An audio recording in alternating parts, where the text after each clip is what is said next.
Okay. Yep.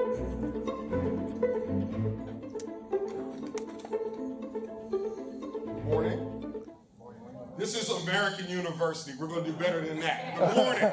Good morning. All right, There you that's go. an AU welcome. Okay. So my name is Roger Fairfax, and I'm honored to serve as Dean of the American University Washington College of Law. And I am thrilled to welcome everyone here to this important forum, Responsible AI, Can Artificial Intelligence Be Both Transformative and Responsible? Now, this event was made possible by the Alan Meltzer CEO Speaker Series Fund, which was established more than 20 years ago to bring leaders like Kent Walker to campus. And we are overwhelmed by the turnout. So I understand we had to close registration, is that right, Dave? Because we were oversubscribed and have several hundred students, staff, faculty, and alumni registered to watch through live stream. The reason this forum has so much interest is obvious. AI has been on the front page of newspapers almost every day for the past month. Google CEO Sundar Pichai has said that AI's impact on humanity will be akin to fire and electricity. And I'm told that each of the largest tech companies in the world has made major product announcements in the last 30 days. And this issue is so important that we have not one, not two, not three, but 4 units of American University co-sponsoring this event. And first, of course, I want to thank COGOD for pulling this amazing event together. And at COGOD, faculty study and teach how business leaders use technology and data to make responsible decisions. The event's also co-sponsored by the School of Public Affairs, where faculty and students are focused on emerging policy issues around AI. By my school, the Washington College of Law, where we are, of course, focused on law and technology. I see Gary Corn, head of our Tech Law and Security program. And by the Provost's Office, in this initiative under the leadership of Vice Provost for Research and Innovation, Diana Burley, working with scholars across the university to advance inclusivity in tech policy. And today we are fortunate to have one of the leading thinkers in the world with us here at American University to share his wisdom and insight with our community. Kent Walker is Google's President of Public Affairs. And here I'll take a point of personal privilege as Dean of the Law School to underscore for our undergraduates in the audience that Kent is a lawyer, as is Kogod Dean Dave Marchik. And so it just goes to show you that you can't go wrong with a law degree. It prepares you for leadership in any context there. But as one of the top executives for the third most valuable company in the world, Kent leads Google's engagement with governments, policymakers, and other stakeholders. He has deep experience in technology, having worked at Netscape and AOL. He's one of the most sought-after authorities on technology policy in the world. His voice is regularly heard at the White House, in Congress, and at influential global fora like Davos. And we're grateful for his generosity in sharing his perspective while in conversation with Kogod School of Business Dean Dave Marchik. Following that discussion, School of Public Affairs Dean Vicki Wilkins will moderate a discussion with Ambassador Karan Bhatia, Global Head of Public Affairs at Google. And we are grateful to Ambassador Bhatia for helping to organize and bring this incredible forum together. Also on that panel will be AU Vice Provost for Research and Innovation, Diana Burley, a leading global expert in cybersecurity in the future of work. And Kogod Professor Hung Zhu, who's an internationally recognized authority on responsible AI and fairness in machine learning. And following that panel, Kogod Professor Guan Hu Lee, chair of Kogod's Information Technology and Analytics Department, will offer some concluding remarks and observations from the key themes of today's forum. So thank you again for joining us, and let me turn it over to my friend and colleague, Dean Dave Marchik. Great, thank you. Thank you very much for being, mic works okay? Yeah. Thank you very much for being here and coming to AU. And I think AI has been in the news a little, so it's timely. Let me start with your career. You grew up in Palo Alto, you went to law school, you were a prosecutor to start, and then you've kind of had this career in tech. But one of the things we teach at Kogod is resilience, and that careers are not linear. And so you've had some ups and you've had some downs and now some ups. So maybe just tell us a little about your career path and some of the ups and downs of being in the tech industry. Sure. When I started out, there wasn't really a tech industry in the way we think about it today, although there was obviously the piece parts were already there. So I worked at a company called, well, you'll remember, Netscape earlier in the day, the first browser, first widely available browser. But we had ups and downs in the economy back then. Remember 2001 was the first tech crash. I was at a company called Liberate Technologies that was bringing the internet to television, but doing it about 10 years too soon. And so the company went from, it was a joint venture between Netscape and Oracle. It went from nothing to 12 billion in market cap to bankrupt.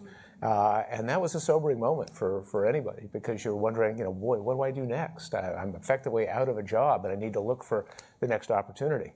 And you retool and you step back a little bit. Rather than being a general counsel, you become a deputy general counsel. But you find a path that has meaning for you and a sense of purpose, and hopefully that you've done enough work and met enough people in your career that new opportunities open up. So I went from that to working at eBay for 4 or 5 years, and then at Google. And I've been at Google for about 16 years now. And it's been a remarkable ride. When I joined, we were about 5,000 people. Now we're about 180,000 people. So it's fascinating, but I think the lesson to take away is there are always opportunities that are out there. You just got to figure out where to find them and don't get locked into a single career trajectory. So when you were in law school, did you think, A, I would actually go into a business, and B, that you would end up as president of the third most valuable company in the world? Was that part of your plan? I was, even before law school, as a little kid, I was fascinated by science fiction, the notion of how technological change was changing societies in different ways. And so when I was in college, I worked on a publication and had an edition on futurism. How do we think about predicting the future and what can go wrong in those predictions? In law school, I, with another colleague, founded the Stanford Law and Technology Association. This is, again, the faculty weren't particularly focused on law and technology. It was a question of, well, we've got legal regimes, we'll just apply them to this new thing, without thinking that dramatic changes in technology may actually require changes in the field, how we think about intellectual property or privacy or network effects and competition. So that kind of notion of wanting to be in the middle of that conversation was always a driver, and whether that was law or business or policy or journalism. I worked during college as for the Boston Globe and for the undergraduate paper, just trying to surf that wave a little bit. So let's just level set what Google is. I think a lot of people just think of Google as search, but it's a search business. It's a cloud business. You have maps. You have AI. You have products like hardware. So tell us what the components of the business are, what's growing fastest, where the biggest opportunities are. So we, as you know, we start out with search and remains probably the biggest single thing that we do. The core mission statement of the company is organizing the world's information and making it universally accessible and useful. And search is a big part of that. But around the margins of that, we also have the Chrome browser and Gmail and Translate, as well as the mapping tools, lots of tools that try and make everyday tasks easier in different ways. On the hardware side, we have the Android operating system and Google Pixel phones and a variety of related devices to that, Nest thermostats, or smart home, Internet of Things work. We have YouTube, one of the largest video platforms in the world. That raises a unique set of issues, including some stuff that was being discussed at the Supreme Court 2 days this week. So that's an interesting, important area. And then we have a fast-growing cloud business, because as we have a lot of our innovations, we don't want to just lock them up on the consumer side of the house. In many ways, the AI innovations that we're working on have huge impacts for people in different enterprise verticals, whether you're in finance or agriculture or medicine or other kinds of areas. We need to find ways to get these new tools in the hands of businesses that can then leverage them in their own space. So you were coming to AU, and the Supreme Court knew you were coming to AU, so they scheduled Exactly. It's very nice of them. the argument, right? Yes. So it would be convenient. Yeah. Okay. So you spent the last 2 days at the Supreme Court, where this issue of Section 230 and liability was on the docket. So maybe you could just tell us, what were the issues? What did you learn in the debate?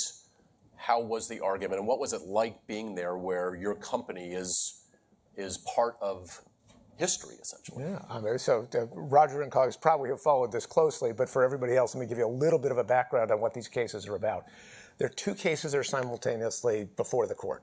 One has to do with the question of, is there a cause of action against platforms that permitted, who weren't completely effective at removing content from ISIS on their platforms. And this all comes up from 2015, 2016. We have used new tools now and gotten dramatically better at being able to remove this kind of content. So back then, 1 in 100 views on YouTube violated our policy. Now it's more like 1 in 1,000 views.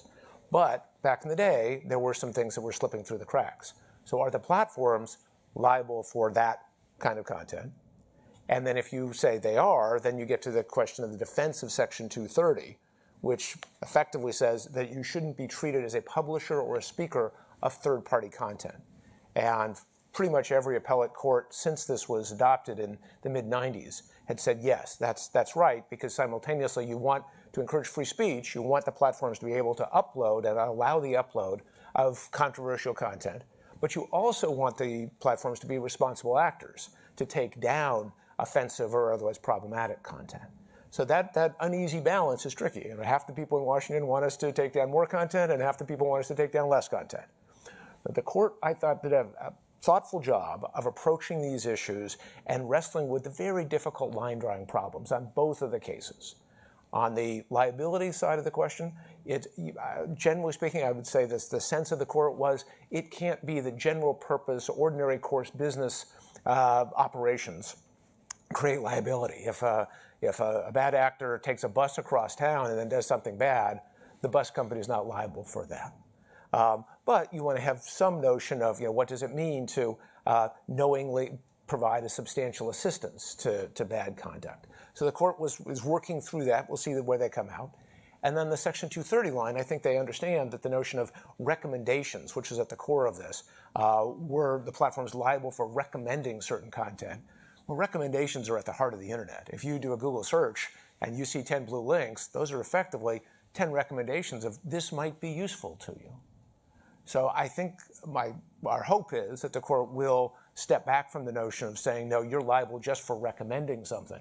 And this is not, to be clear, just a YouTube issue or even a Google search issue.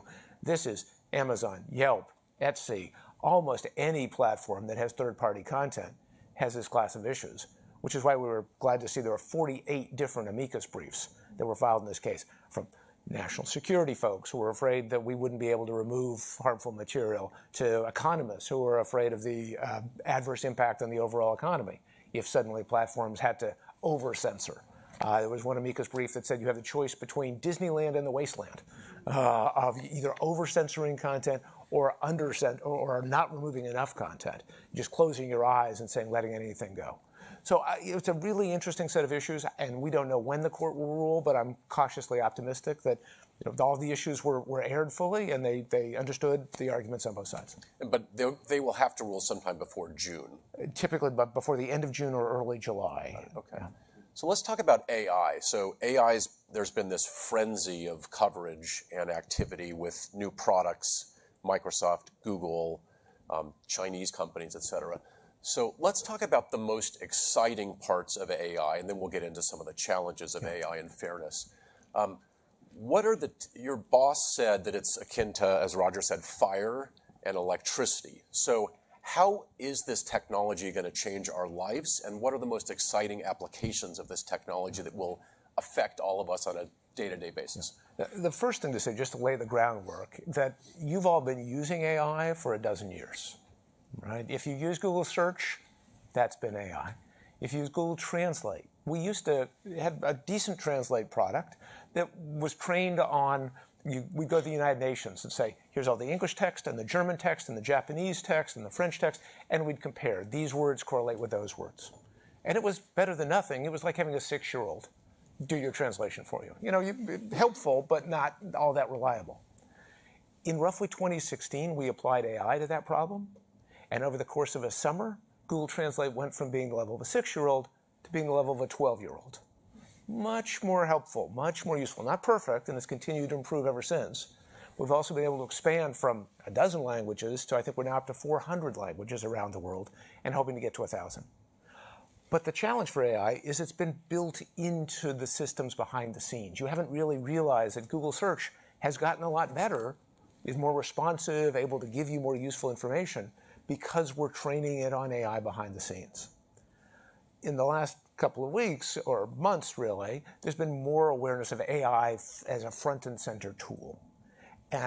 But this is because it's being focused on in this chatbot incarnation.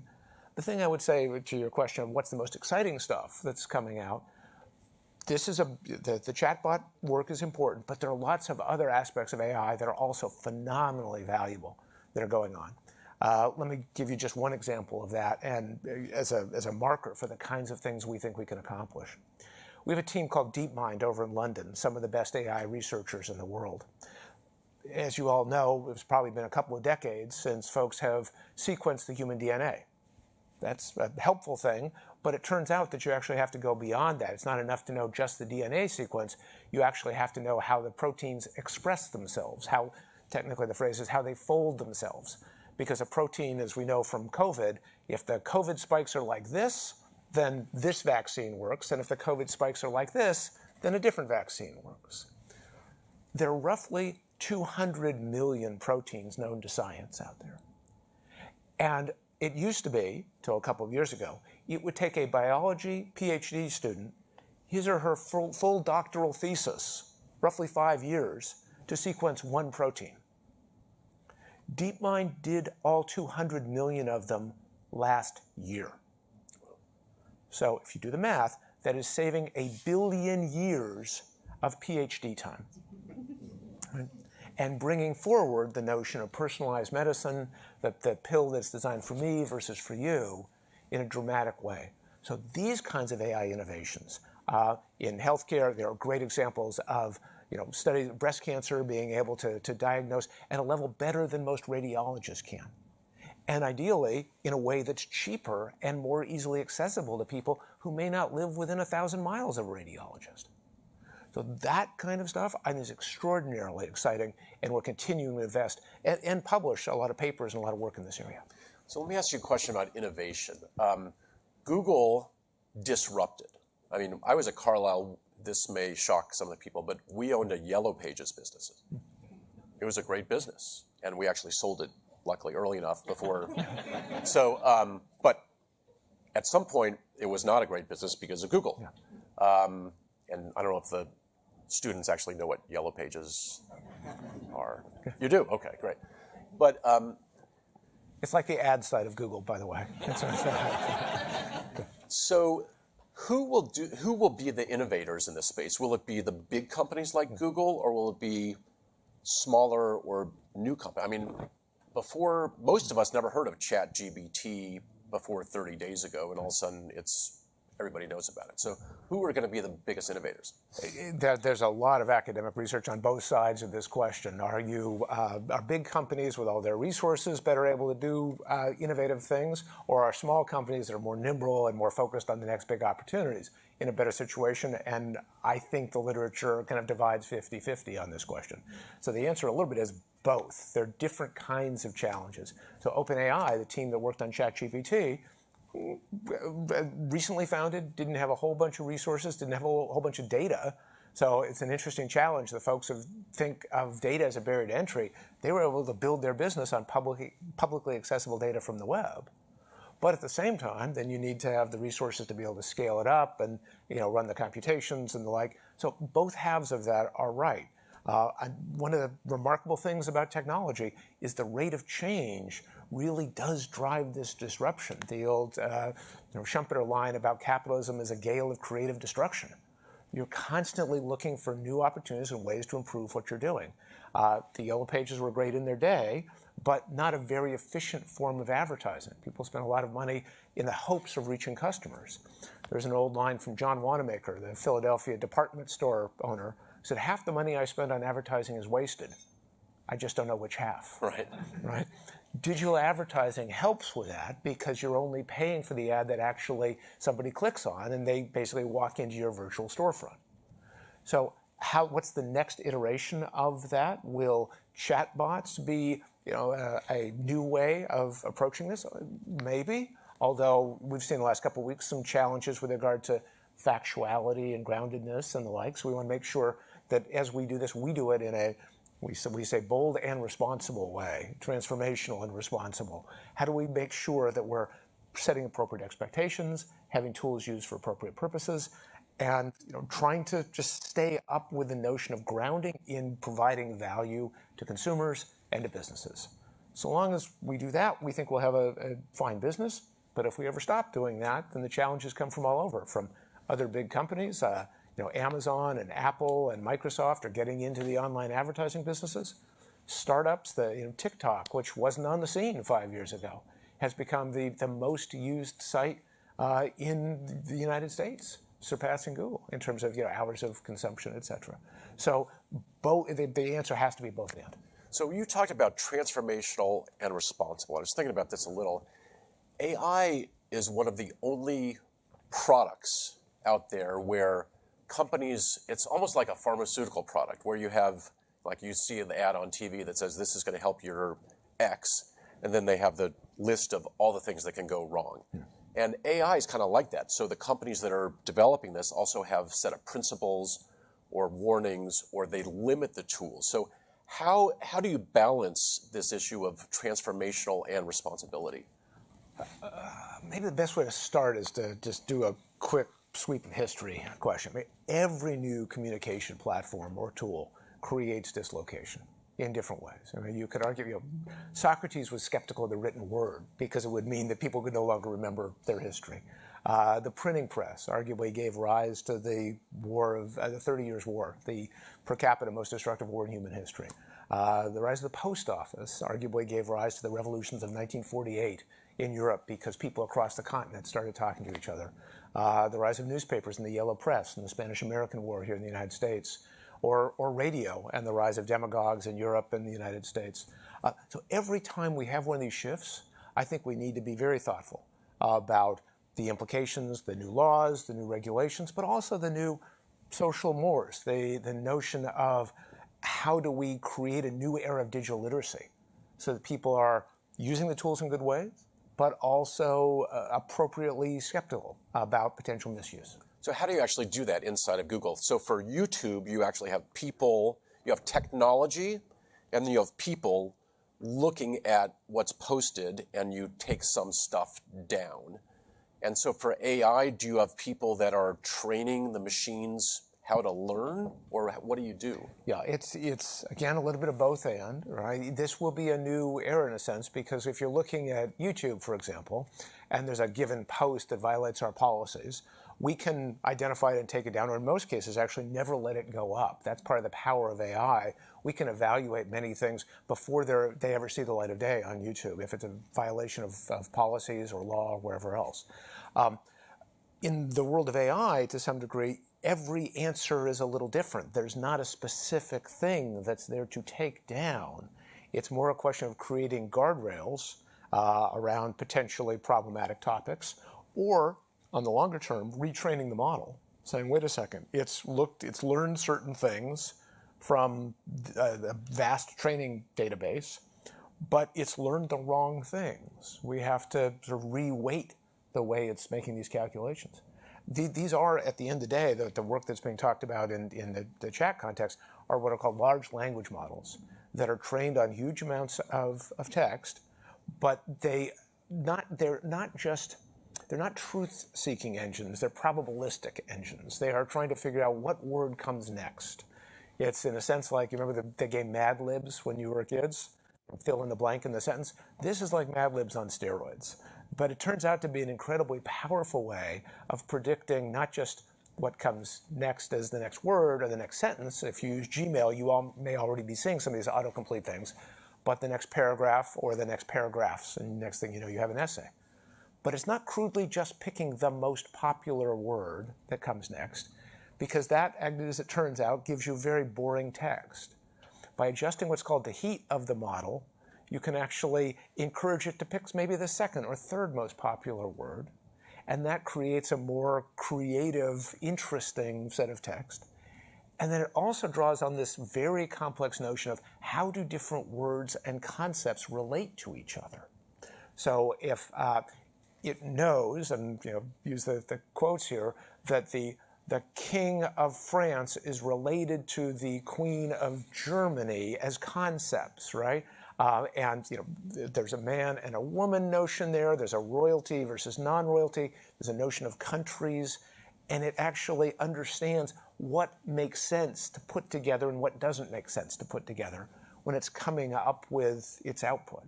So as I say, this is one of a number of different important trends going on in AI right now, but it's turned out to be surprisingly powerful in helping generate useful information, creative information, and even some level of analysis. So let me just drill down a little on this. So at AU, we focus a lot on the implications of tech and fairness, including the implications on race, class, and gender. So I went to, not your product, but a different product, and I typed in, show me a picture of a criminal, okay? And up came a black male, age 35-ish, okay? Or we were talking earlier about machine learning. When you put in doctor, it comes up with he, and nurse, it comes up with she. So AI is learning from all the data out there and produces these outputs, which are maybe based on old biases, but inconsistent with today's values or reality. So how do you actually train the machine to fix those biases that are developed in machine learning? It's a constant challenge in the world of search, for example. Let's use an example of physicist. Show me pictures of physicists. What is the right answer for that question? Let's just use your gender example for the moment. Should you show famous physicists who tend to be currently more men than women because of history? All right. Should you show current representation of men and women in the physics sector? Should you show the emerging number of physicists in school, which may be a different percentage as well? Or, by the way, if you're in India, should you show Indian physicists rather than American physicists, or vice versa? So we work very hard to try and figure out what is the appropriate data set and avoid bad outcomes here, in part by showing a multiplicity of choices. So there's something called a diversity algorithm that tries to encourage a variety of different options to give a user a range of different potential answers to that question. So in the United States, if you're doing that search, you might get something different than if you're in India? Because in most cases, Indian users, let's pause it for a second, I actually haven't tried this search, but hypothetically, Indian user would be more interested in seeing Indian physicists. So you might see a broader representation of Indian physicists. Yeah. So knowing these trade-offs, these challenges, you all developed a set of principles a number of years ago. Maybe you could just describe those principles, what they say, and are they applicable today? Are you happy with them? Yeah. Do you need to update them? Because the technology's changed. Yeah, so this was roughly 2007. We came up with what we called the AI principles at the time. And the principles have two elements to them.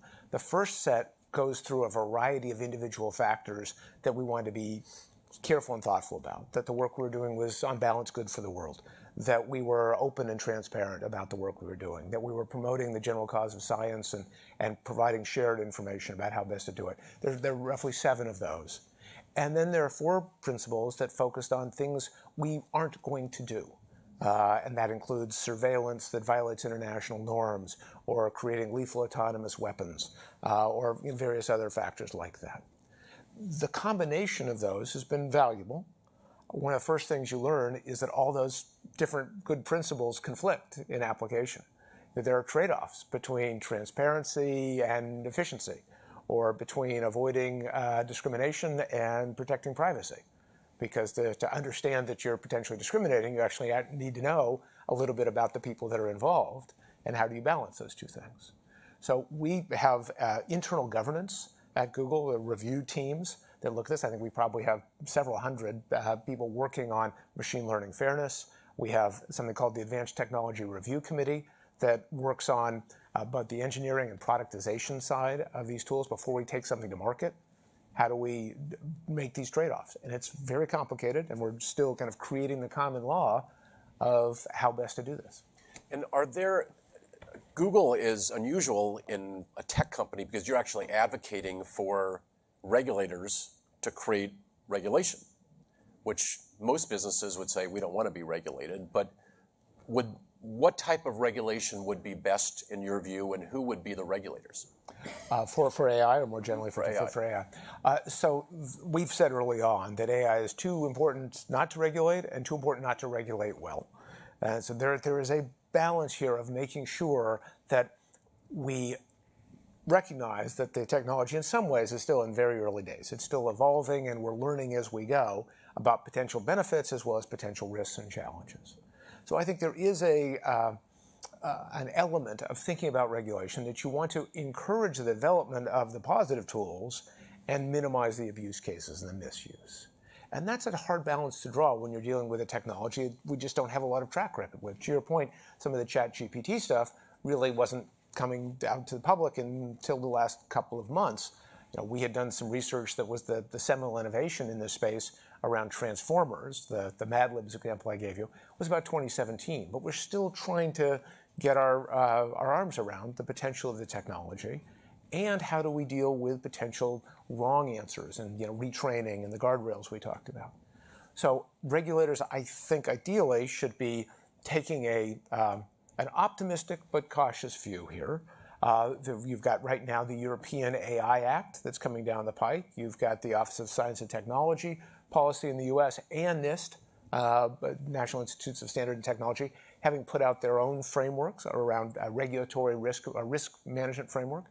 The notion of, for example, treating all AI the same, I think is overbroad. I think you want to be thoughtful about encouraging research, encouraging open source technologies and basic level innovations, but then focusing on the regulation of potential misapplications. If AI is being used to discriminate in the availability of loans or housing or employment, I think we have frameworks and tools that can adjust to that the same way we've dealt with the issue of algorithms more generally. And the use of algorithms isn't a new thing. They've been for decades. Companies have been using algorithms to streamline their evaluation of different kinds of risks out there. And we've started to build up some case law and some understanding about how to do that. Now, Justice Kagan made a joke at the hearing, which I listened to.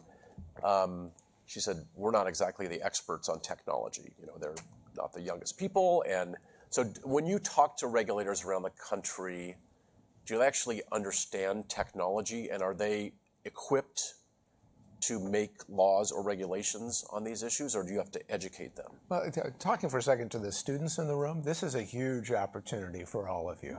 Because remember, every justice has clerks, every senator has staff, the White House knows, very much are populated by folks who do have a deeper lived experience of having come up with technology and are more familiar with both the benefits and the potential risks.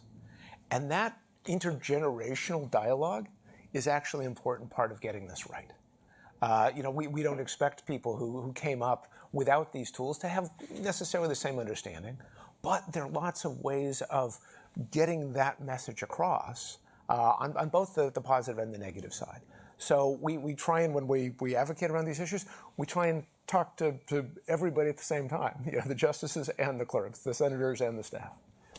Well, it reminds me a little, like my dad is 89 and I have to help him get his Google password sometimes, and it's not always the easiest. We're trying to move beyond passwords, by the way, so stay tuned. Okay. Let me ask you about another trade-off. So you have developed this incredible technology for lip reading, which is an incredible tool for people with disabilities. Derek Cockburn is here, and he's an expert on. That allows people that have hearing challenges to lip read, but it also could give, say, Chinese authorities the ability to monitor people who are talking far away, which is a tool for authoritarian regimes. So how does Google deal with this, and how do you balance those trade-offs? Yeah. So we faced exactly this case a few years ago where one of our research teams had done a paper explaining how you could use lip reading, make it much better. Algorithmically recognizing faces, recognizing the movement of lips, and translating into different languages. And as you say, very valuable, but some abuse cases as well. And the compromise, and we debated, should we publish this paper? Should we open source this technology or not? And the compromise we came to was we published a limited set of the information that was useful for up close and personal lip reading. Your disability case, where people might be hard of hearing or deaf, work very well in that context, but not the part of the research that might allow you to do it from a football field away at an angle, which is more the surveillance case that we were worried about. But it's a nice example of the kind of benefit.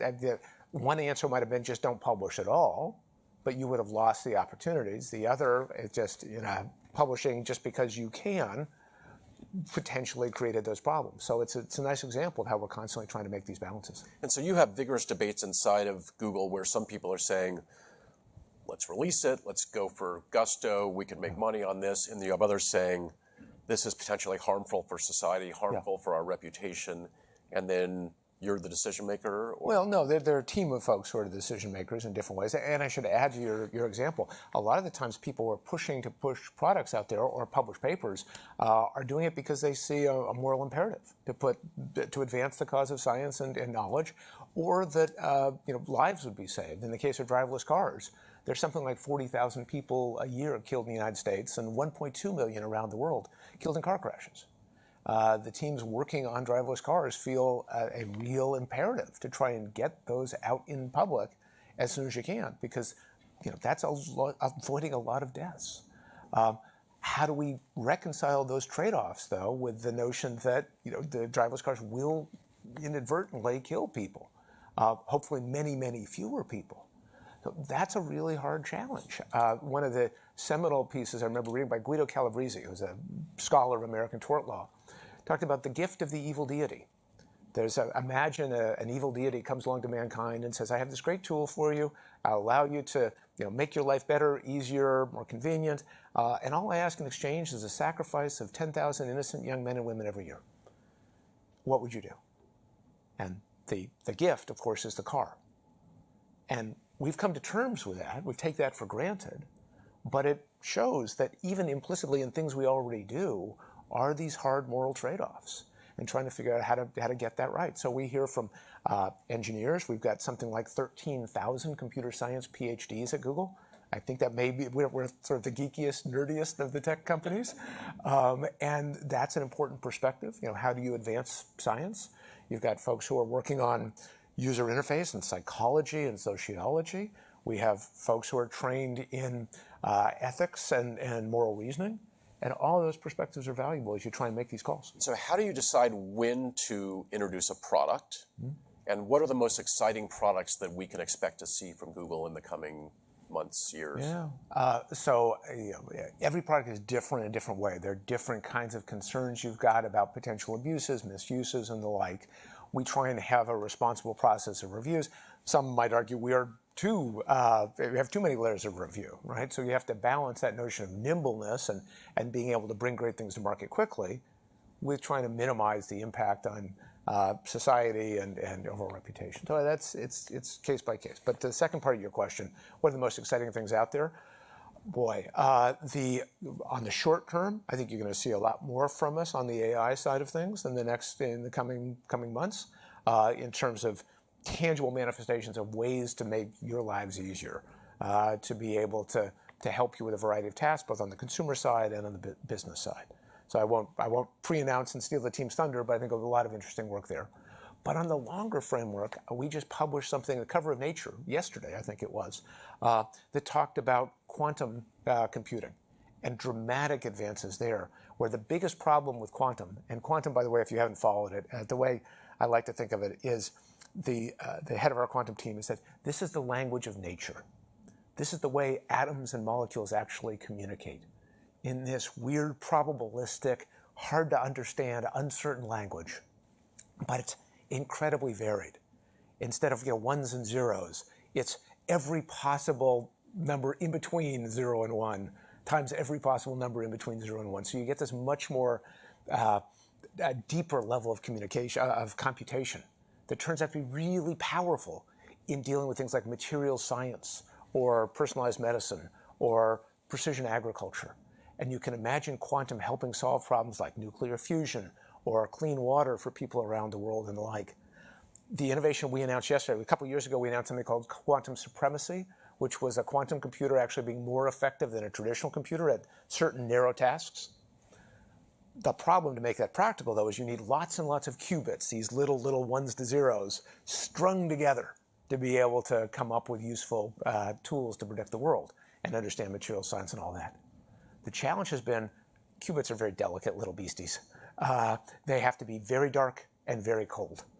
So I joke that the coldest place in the universe is probably Santa Barbara, California, because that's where you have this cryogenics, really super cold, as close to absolute zero as you can get, because any light, noise, sound, anything will disturb the qubits and blow up your computation.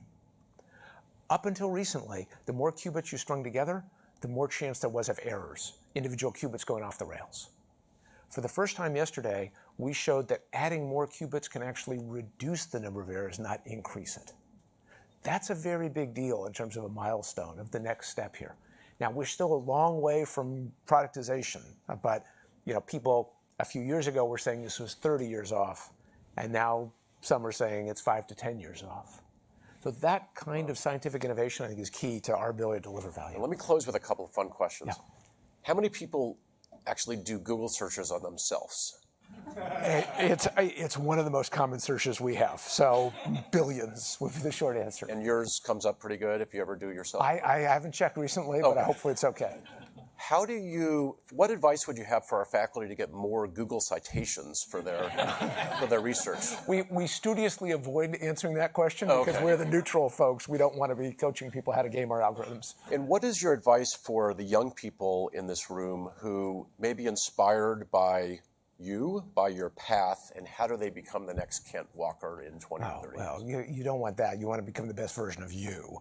And I think the thing I would say is the progress in science and technology is as exciting as I've ever seen it. There are people who spent their entire lives in computer science, said they've never seen any innovations as exciting as what we're seeing now. And the need, especially at AU, for the policy dimension of that to complement it is extraordinary. Right? And doing it in a, again, optimistic but cautious way. How do we maximize the benefits? How do we provide as well as protect? That opportunity has never been greater. So I think the fact that you're already here and already interested in these topics is an exciting start, and there are going to be an awful lot of opportunities. So I wish you all the best with it. Well, Kent Walker, thank you very much. That's a great segue into our second panel, which is on policy, led by our great Dean, Vicki Wilkins. Thank you for being here. Thank you for all you do. And thank you for sharing this. I know you're busy, and thank you for carving out some time to be at American University. Thank you, Dave. It's a real pleasure. Thanks, man.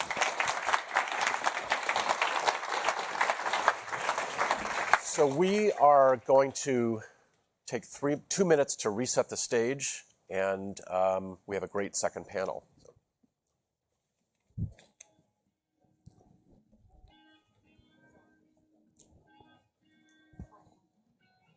Hot mic.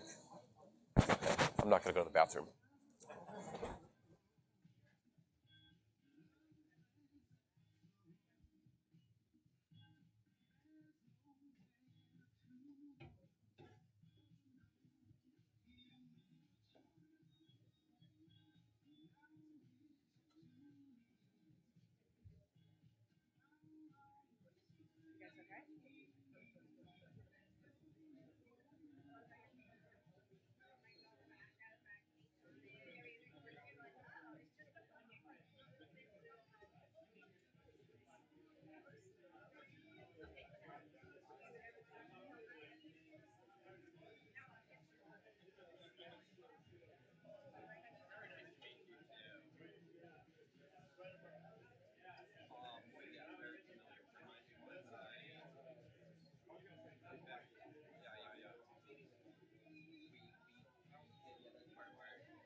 Do you have a drink? Would you like me to grab you a glass of water? I'll take a glass of water. It'd be great. Thank you very much.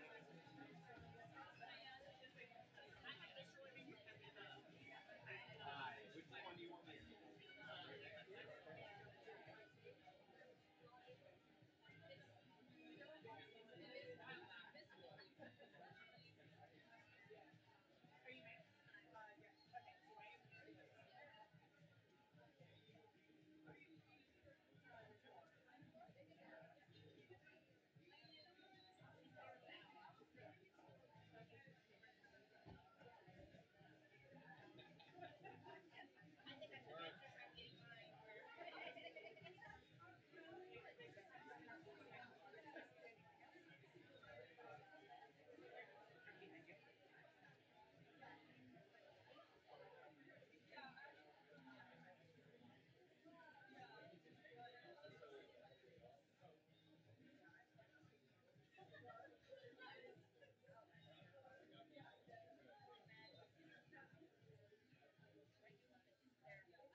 Guys ready? Hi, everybody. We're just about to get started. So if you don't mind coming up to your seats and taking your seats. Thank you so much.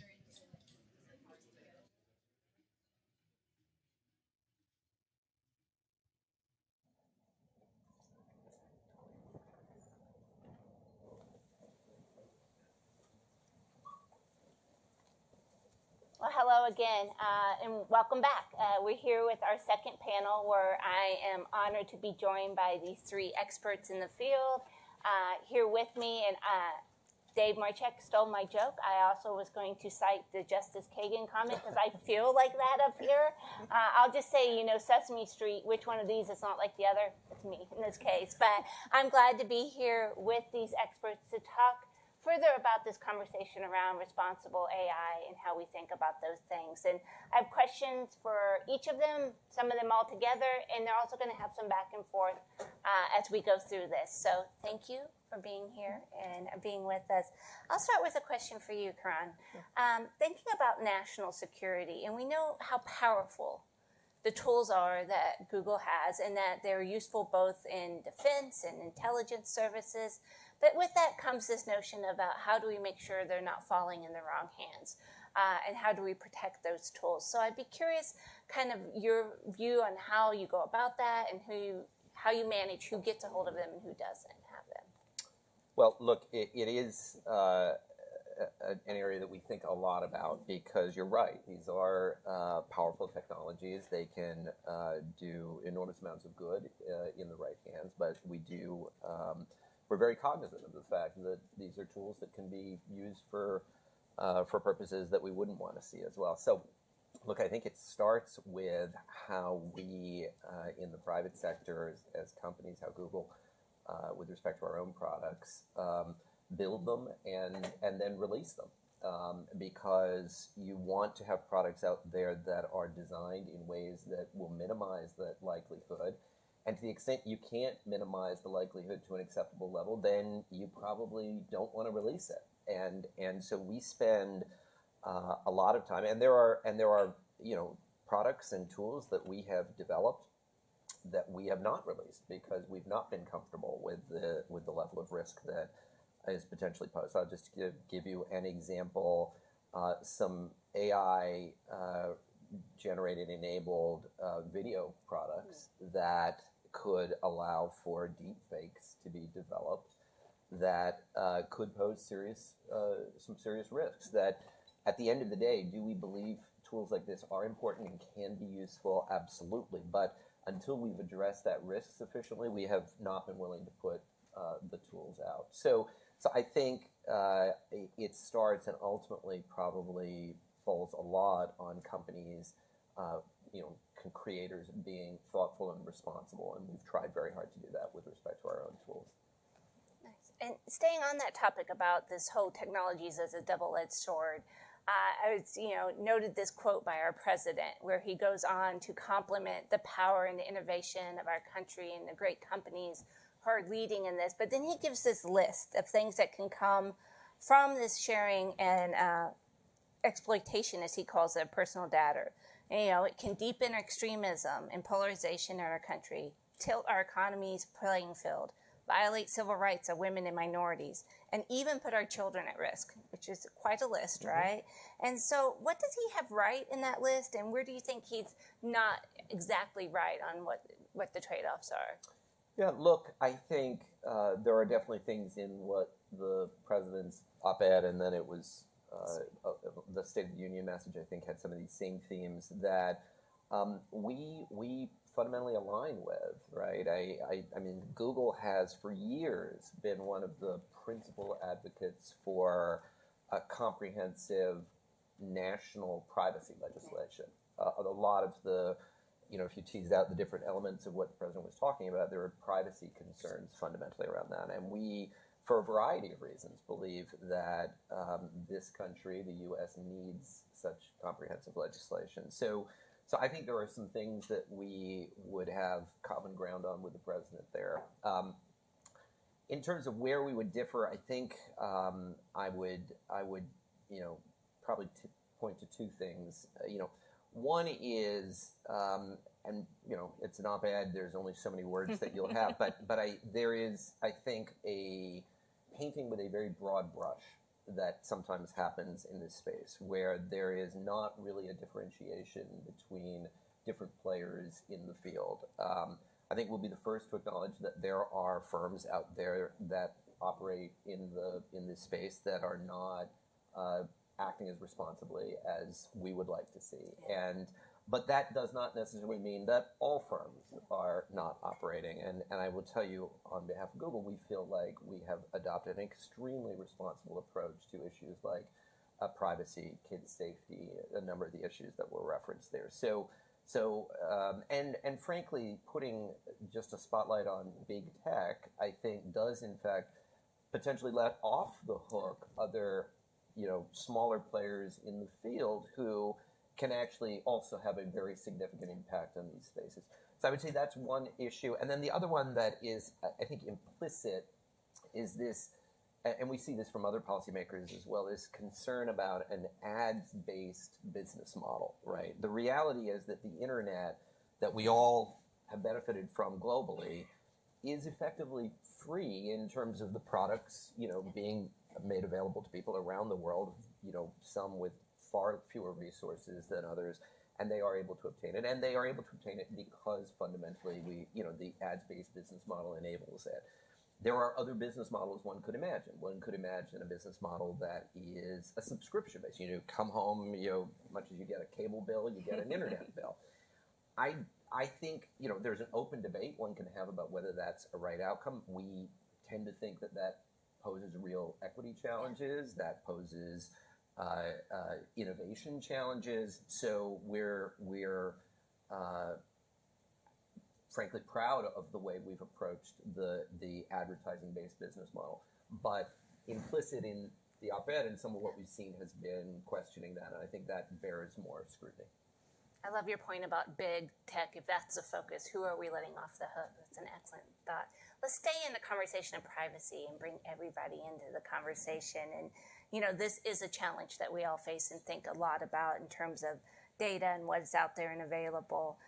So how do we as a society, industries, government, everybody balance this voracious need for data with protections of consumers, the protections that we're now demanding? And can legal structures actually manage that?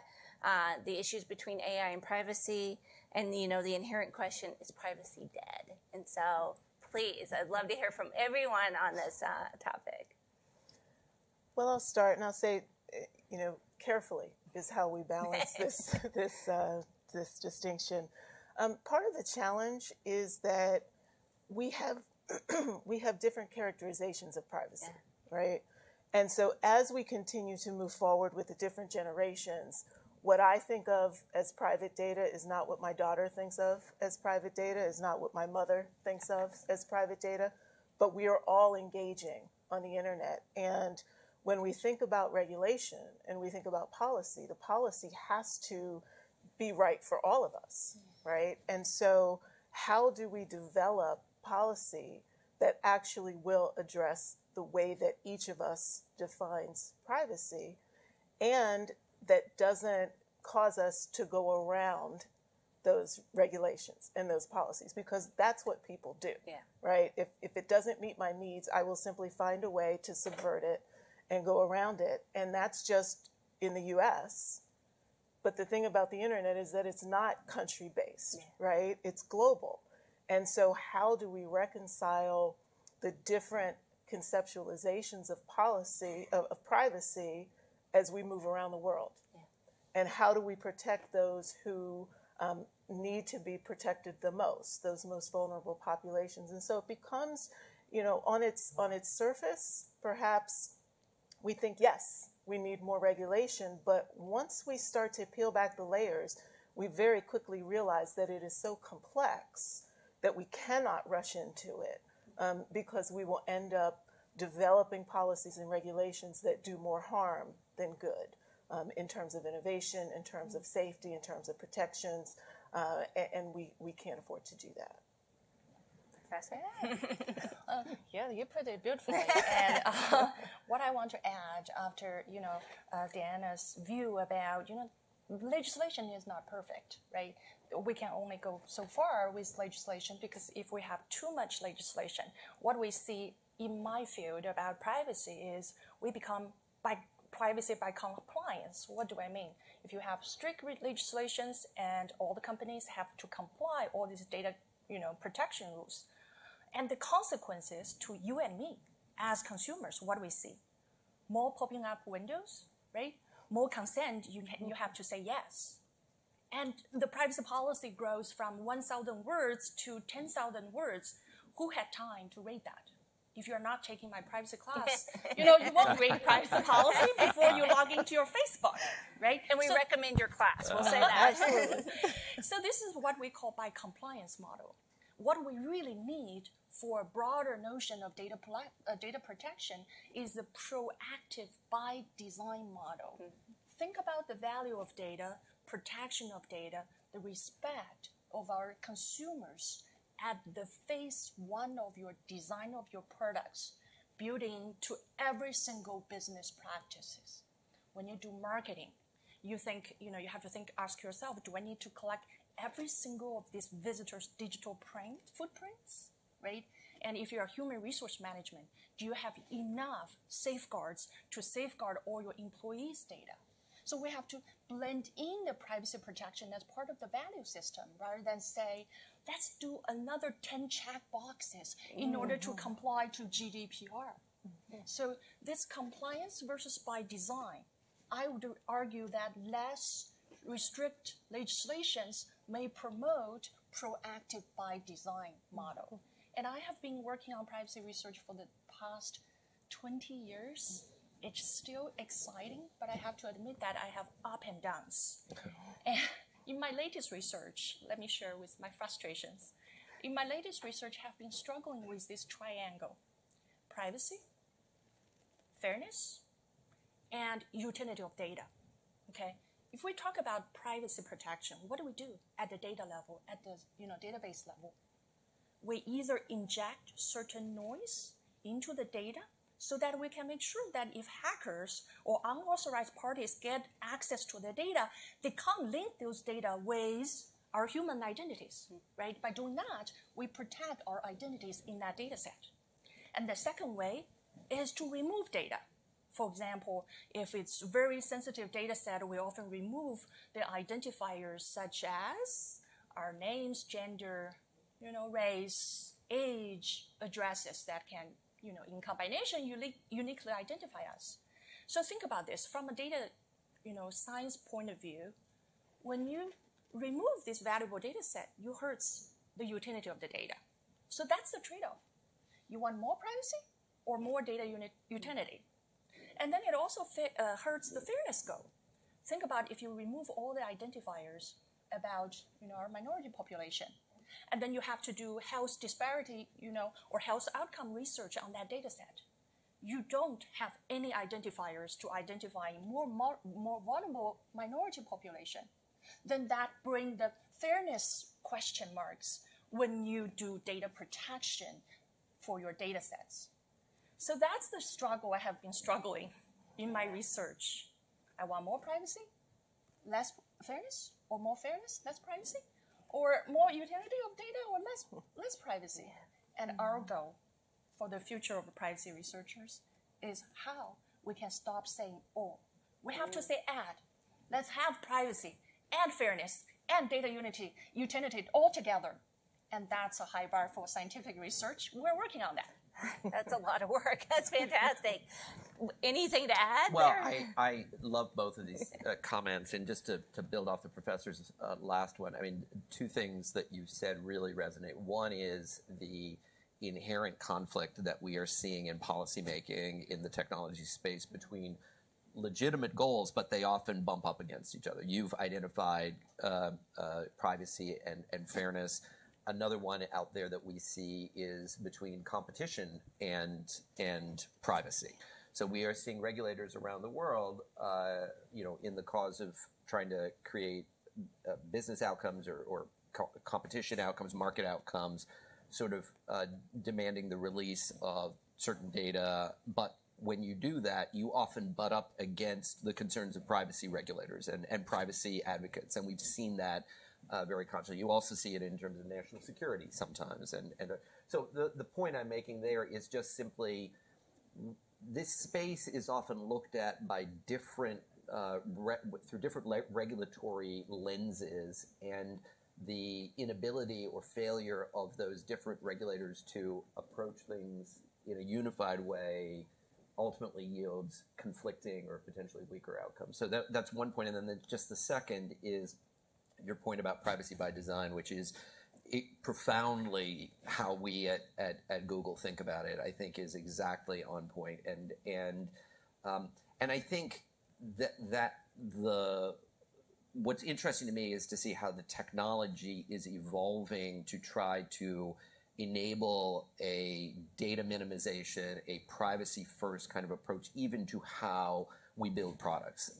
And so just as an example, some of the issues sometimes come up around AI, needing to train on big data sets, et cetera. I mean, the reality is if you can do this in a more federated way where you are pulling the machines are learning, but the data can actually remain on the device. It doesn't need to get centralized. So anyway, the point being that there are technology solutions that particularly, some companies are working on here that can actually be privacy enhancing and privacy protective. And the question then is, how do you raise the standards? How do you raise the boats, everybody's boats, to get up to that level? I think that's going to be a challenge for the industry going forward. Well, I'm just going to say I don't think privacy's dead with this great line of thought that's going on and research being done and careful nature of it. So one of the things how the Kogod School of Business is leading nationally and then also on campus here is bringing us together through this lens of sustainability. And so I want to ask Diana and you, Karan, about how we think about sustainable AI and what that might mean at Google and how you might think about it here at AU. So whoever wants to take it first. So, I mean, when I think about sustainability and AI, I also think about the security aspects and making sure that we are able to balance the two. And so, it becomes a question of where do you put the emphasis and how do you begin to move down a pathway that allows you to both secure the systems and think about the sustainability of those systems as we move forward.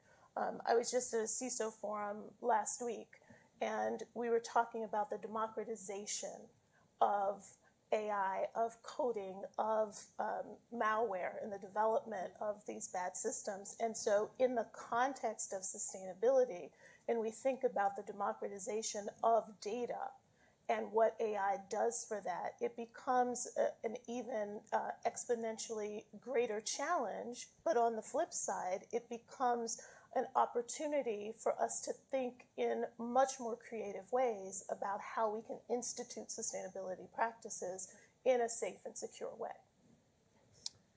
I would, sorry, is my mic still working? Good, you can hear me? Yeah, okay. Two thoughts come to mind on this. I think one is AI, and those of you who are reading about it will know one of the potential implications of AI is it requires a lot of compute, right? This is something that I think everybody who is working in this space is working on, we are working on, but certainly we need to be conscious of that, and that has sustainability implications. I'm super proud that at Google we were sort of the industry leader in making a commitment. We were first of all an industry leader back in 15 years ago in moving to a carbon net zero approach, but we recently have announced that we will move to a carbon-free footprint by 2030, which is going to be a new bar for the industry. So that is one thing, your own footprint, companies operating in this field, how are we going to operate sustainably? But maybe even more interesting and exciting, honestly, is what AI applied to the sustainability challenge can do in terms of new products and services that are going to enable this incredibly challenging problem potentially to be at least somewhat addressed. I'll give you just a couple of examples of things that we are doing already with products that are helping address this. So one is something that, and these are just two discrete examples, there are a lot of others. There's one is something we call Project Greenlight, which is working with cities on adjusting traffic lights to deal with traffic congestion flows so that you don't have cars sitting needlessly in traffic. In addition to those of you who sit behind red lights for long periods of time, you're being satisfied. It has a real sustainability benefit when you do it at scale. And the second area I would flag is the work that we're doing with renewable energy producers. So wind turbines, some of you may know, they are effective based on how they adjust into the winds. But doing that requires an understanding of what the wind flow is going to be. So the better your predictive modeling is on wind patterns, the more effective and efficient your wind turbines are going to be. Just two examples. I can give you. I'll give you a third one just for those of you who may be flying home for spring break soon.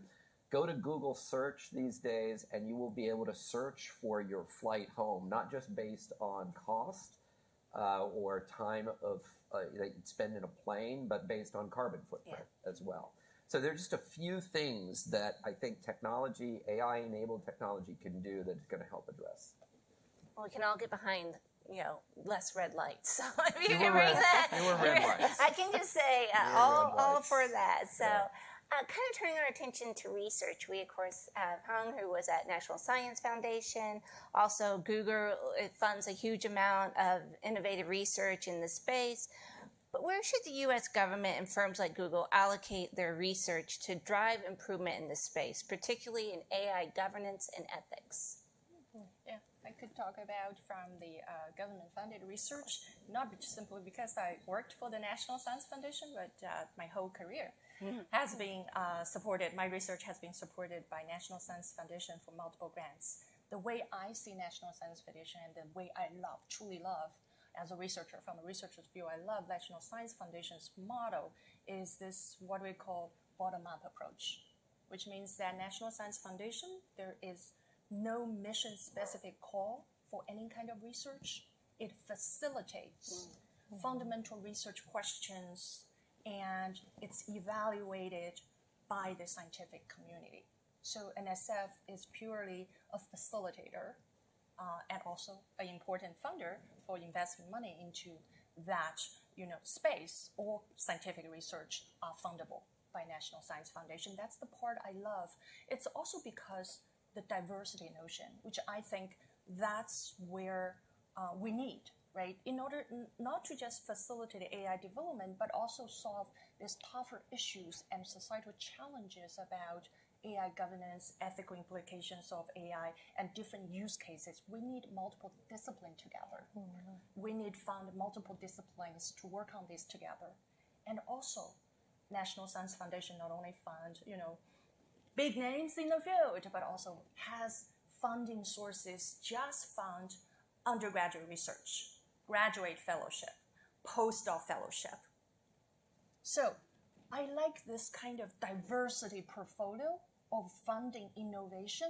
That's where the next, I think, the AI development needs, right? Because we have so many unknowns, uncertainties.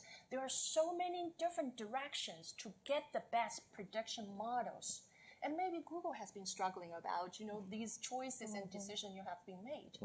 And if you recall this history of all the beautiful tools we developed, right, we're using on a daily basis. Google search engine was invented by Stanford graduate students. How about Facebook? Invented by some undergraduate students.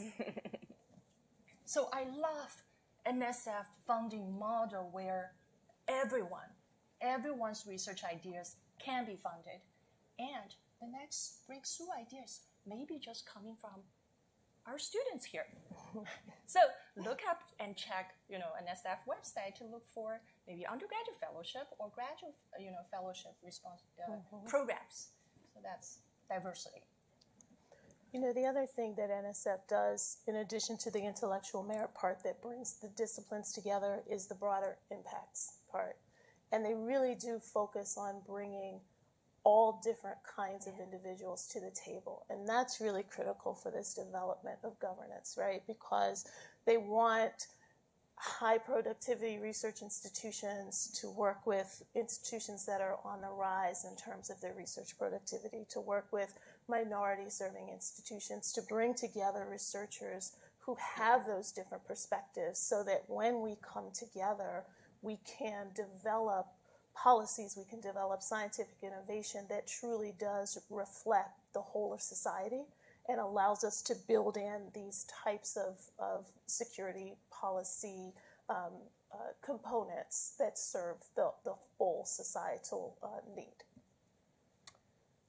Look, I echo both of those comments. I think, first of all, we're big fans of the NSF as well, and you're right. We have a special history with them going back to our beginnings.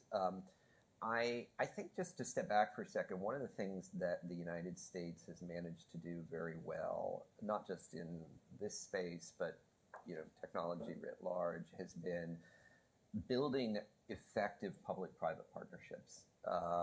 There is, I think, a recognition in the U.S. that is different from what I see with many other governments around the world, that there can be really good, innovative work done in many different spheres, in government, in university settings, and in the private sector as well.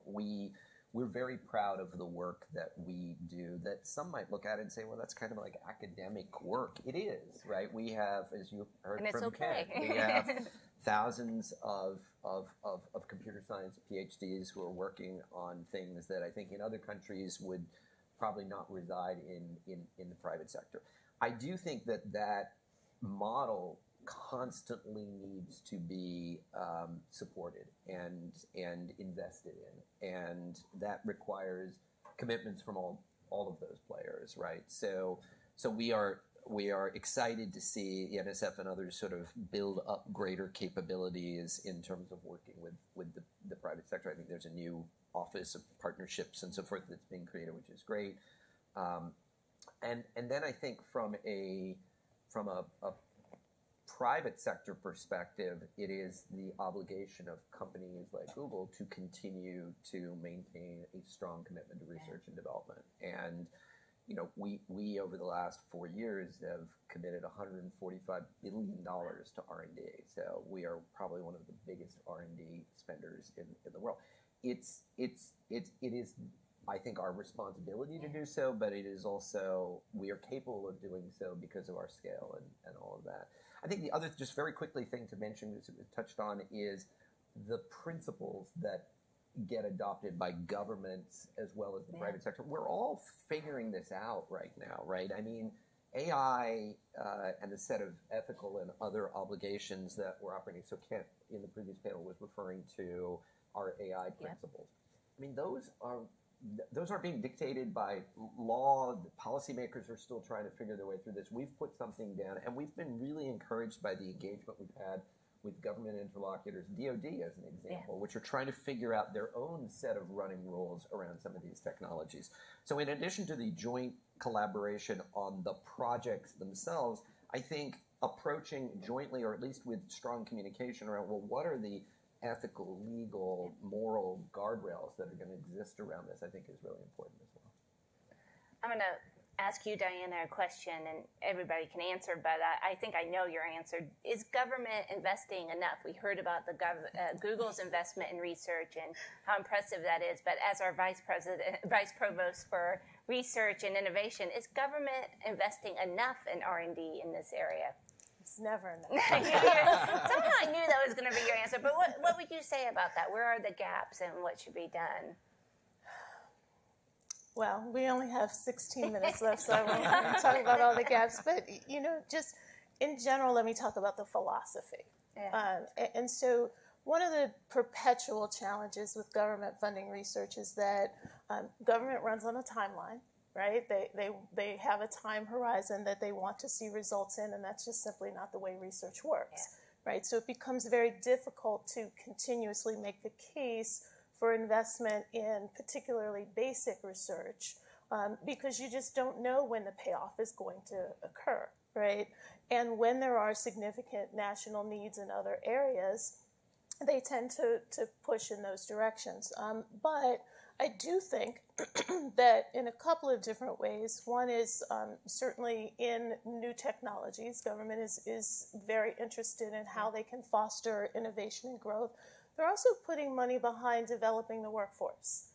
And that's a really critical piece because as we think about those individuals who will be developing the technology, who need to get educated in a variety of different disciplines to do that, we need to have the funding to pull our students into those fields. And the federal government has taken a particularly strong interest in developing our workforce of the future and recognizing that even the word workforce, and I questioned the word privacy early, and that's kind of what I do is I question the word, right? Question the definitions, but even the word workforce is shifting because there are some arguments, and I'm certainly one of those people that tend to this side that say, you know, the workforce of the future, particularly in the technology space, is everyone, right?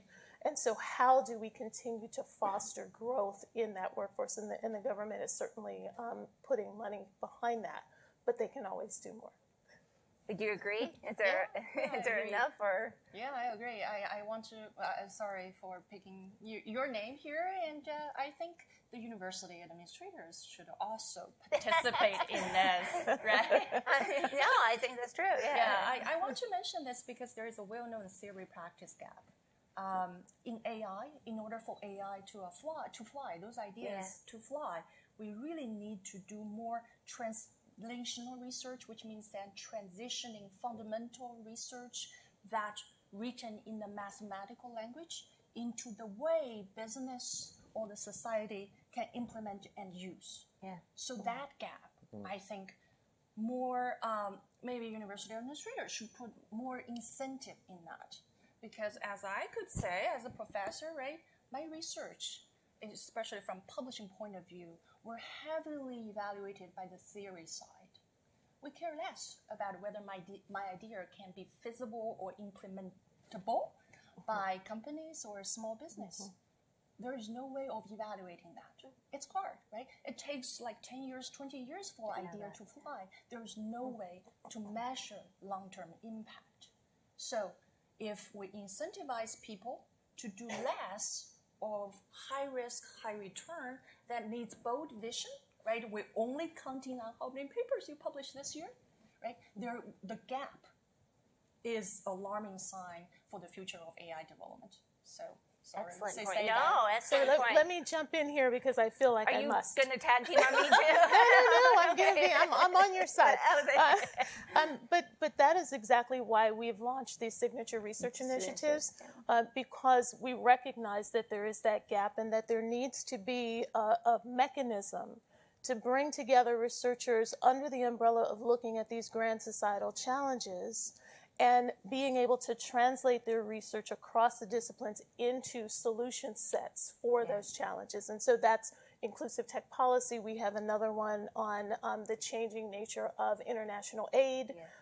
Countering violent anti-Semitism is one that we're incubating. And so that is precisely the notion that we are putting resources behind. I think we're kind of a leader under your leadership in thinking about those things, how we bring the campus together for long-term impact. So I think that's a great point. And bringing corporations.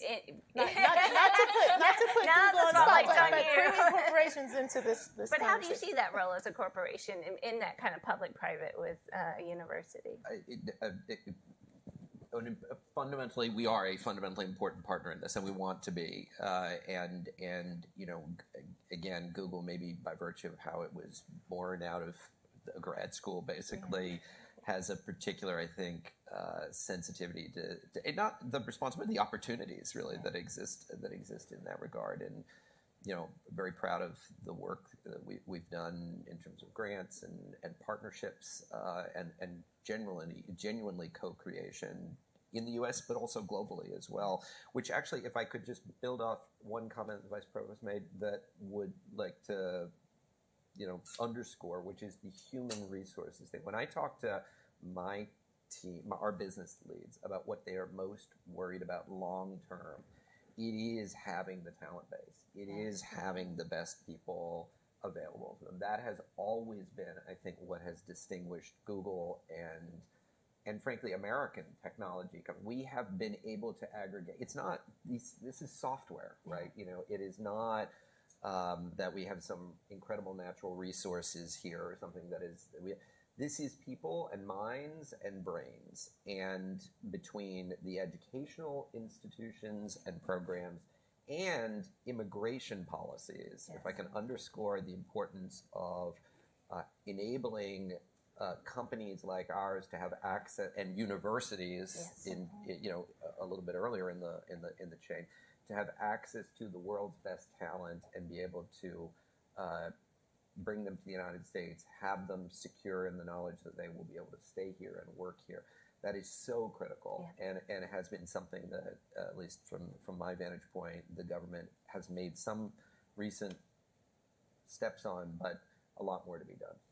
I think in every part of a university has to think about what their contribution can be to that workforce. And, for us, it, of course, is, the technology component, but also the policy component. And I think it makes it exciting for the work that we're doing here. Let's go back to this notion of inclusive design. And, you talked about compliance model versus design models. But when we think about designing technology, even the most well-intended designs can unintentionally exclude people, leave people out of it. If a computer mouse doesn't work the same for a left-handed person as a right-handed person, and that might be problematic, but it can really lead to exclusion in the very design. How do we think about that, and how do we better design and develop AI technology so that they're accessible and usable by everyone?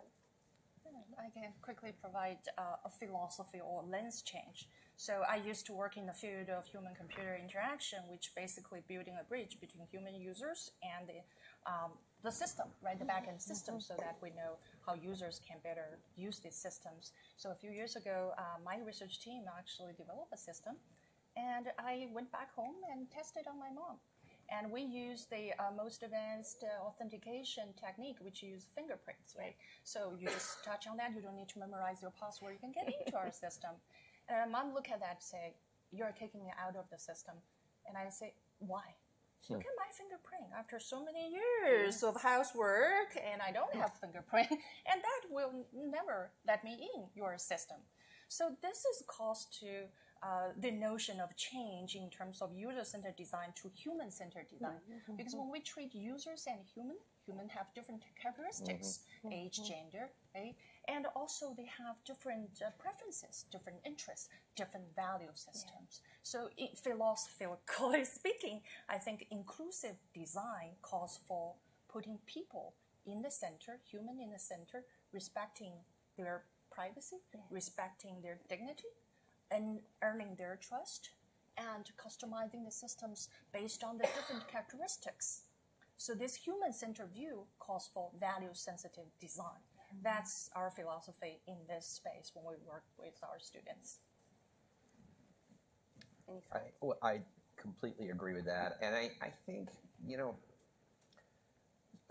Kent, I think, previously alluded to a couple of the projects that we've worked on. I'll mention them and then sort of reflect a little bit on why do we do these.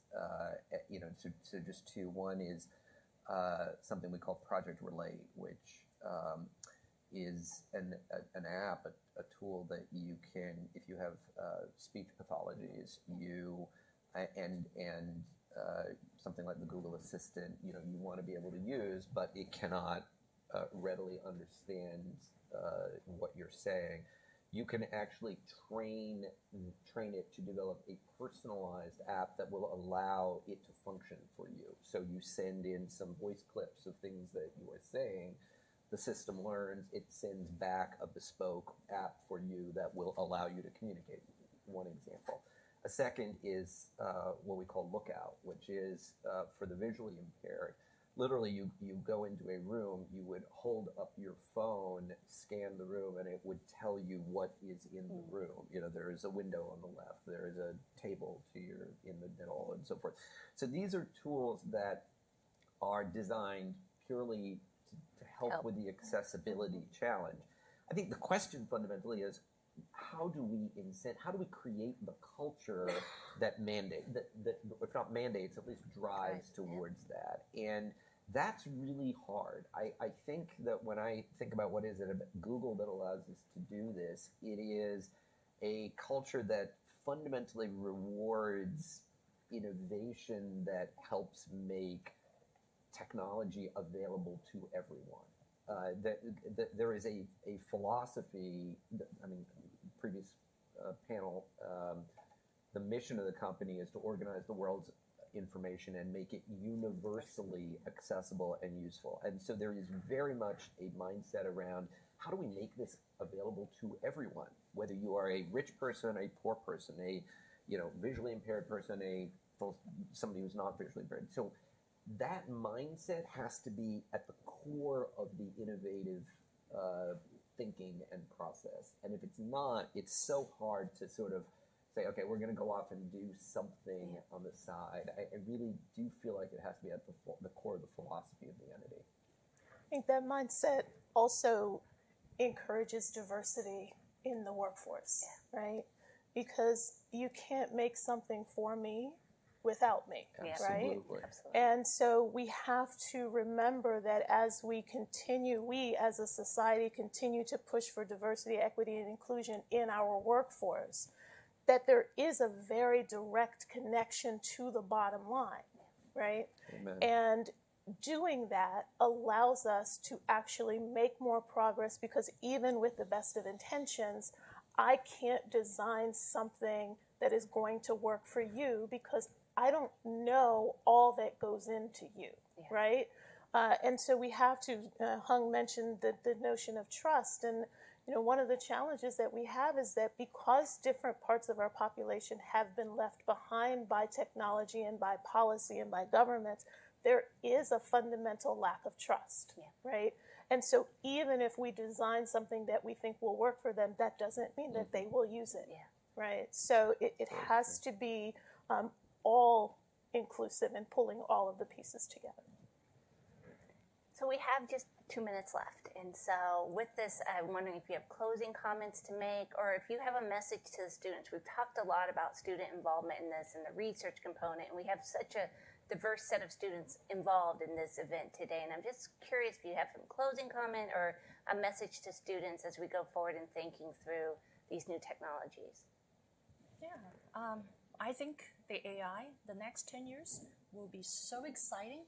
We will see many breakthroughs, and we don't know which direction we are seeing the breakthrough yet.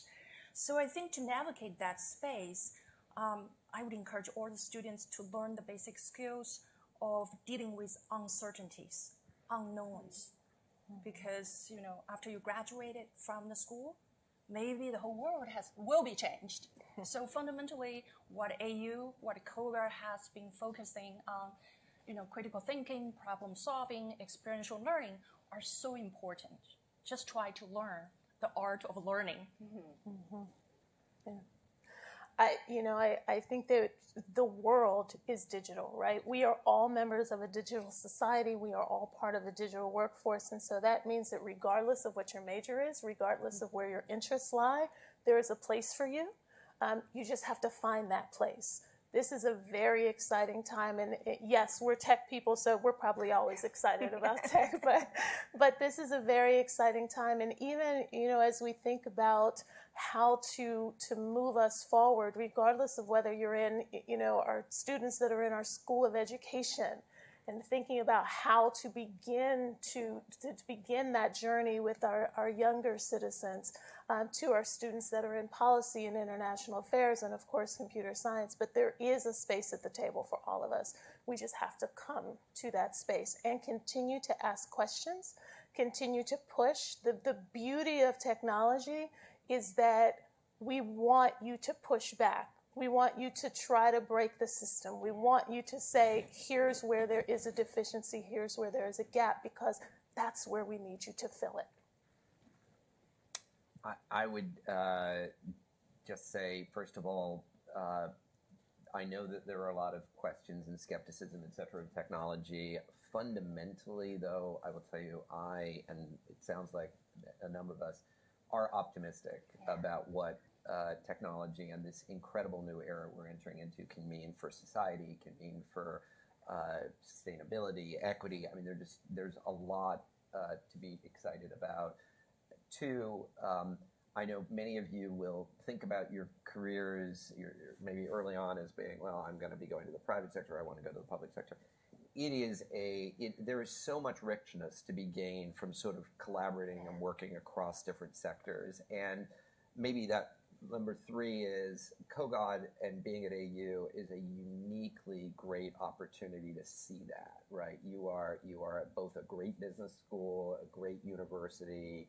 I know we have multiple schools representing your great university, but you are also right on the sidelines of some of the most impactful, influential public policy thinking and activity going on. And that intersection places you in a really unique and privileged place as society goes forward with tackling this set of issues. We're just at the beginning, and so you're there at the creation. Well, Hung, Diana, Karan, thank you so much. Please join me in thanking the panel. Excellent conversation. Now, Professor Lee, for our closing remarks. Thank you. What a great program. So, first of all, I'd like to thank all the speakers and panelists and moderators for their thought-provoking questions, informative and insightful answers, and truly engaging discussions. I also like to thank everyone here in the audience, also including many online participants for participation today. So we covered so many aspects of AI today, some which are positive, encouraging, promising, exciting, whereas others are concerning or even negative or even dark.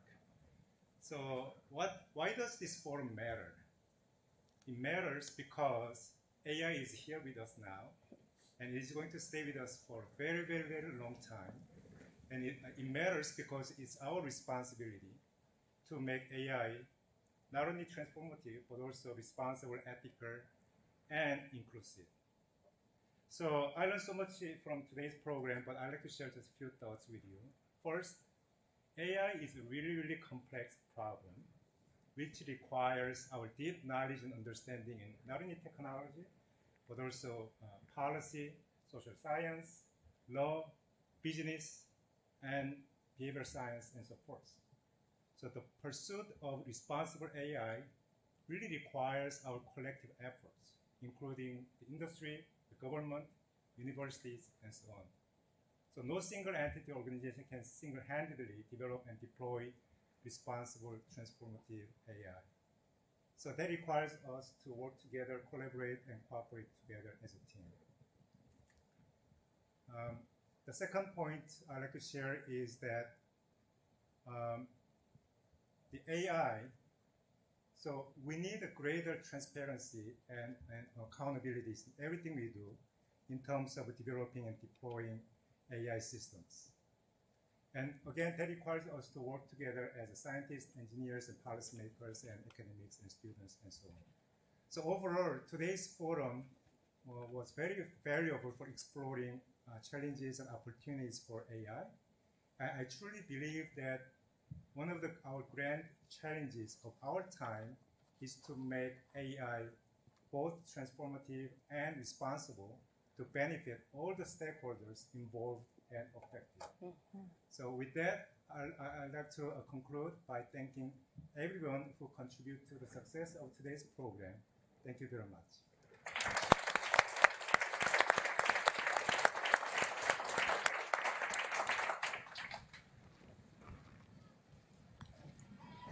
Music is back on. Thank you so much. I learned so much. And you guys are so good.